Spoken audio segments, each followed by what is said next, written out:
Hi, my name is Claire Miller. I'm the Green Councillor for Edinburgh City Centre. And what I've been up to this week has mainly been full council. So we have a meeting of full council, all 63 councillors get together once a month.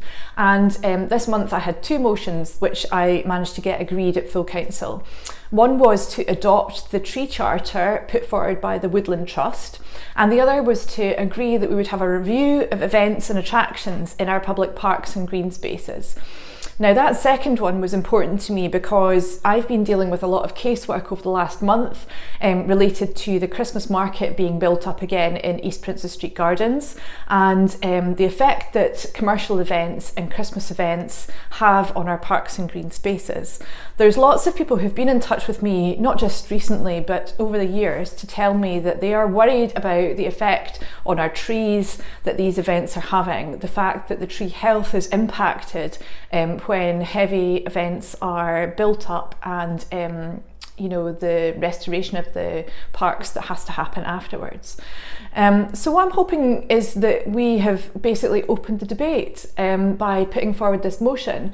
Officers are going to come back to us with an assessment of what the different options are, what the possibilities are for our events, and I think that it's a chance for us to say that we would like to review where events are taking place and how many commercial events we want to be seeing in our city. So I'm really pleased to have got agreement at council for that this week. The other focus of my week was on pensions. So I'm a member of the pensions committee for Lothian Pension Fund, and what that means is the committee looks after a range of different public sector pensions underneath that banner, and it doesn't just cover Edinburgh, it's also the Lothians, and a range of different other organisations such as Lothian Buses sit underneath that banner. And what we do is we're quasi-trustees, and we look after the pension. We make sure that pensioners, when they come to retirement, are able to draw down that income that they've been promised in the future. And so what I was doing this week was attending a couple of training sessions.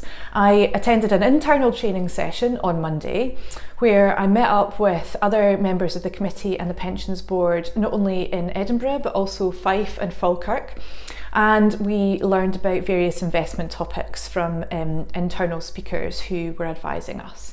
And then on Wednesday I took the train to London and I went to an impact investing summit, and what that was about was how investments can also have social impact. It was discussing the different types of investments that pensions can make in things which are projects for good. One of the ones which was quite well discussed and came up frequently in the different presentations was social housing, for example.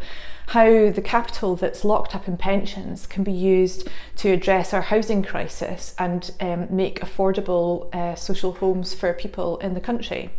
So it was a really interesting event. It gave me an insight into the different considerations that pensions must take into account when they're trying to make sure that the capital in pensions are used effectively, not only for the people who are beneficiaries, but also to make wider investment in the country.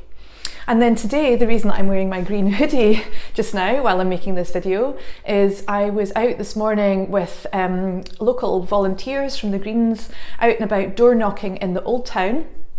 And what we were doing was just making sure that people who live in and around the area where there are a lot of holiday lets, that they are able to access information and find out how to solve any problems that they're suffering as a result of those holiday lets. Lots of people around this neighbourhood are next door to holiday properties where they might suffer from noise or antisocial behaviour. There might be issues with refuse collections and so on. So there's lots of associated issues with holiday lets. So we were just out and about chapping doors and making sure that people had got all that information about what to do and making sure that they knew where to turn for support if they needed it. And it's also good to make sure people know that they have an active counsellor in the neighbourhood. So that was my Saturday morning. So that's just a quick rundown of what I've been doing this week, and I'll do this again next week.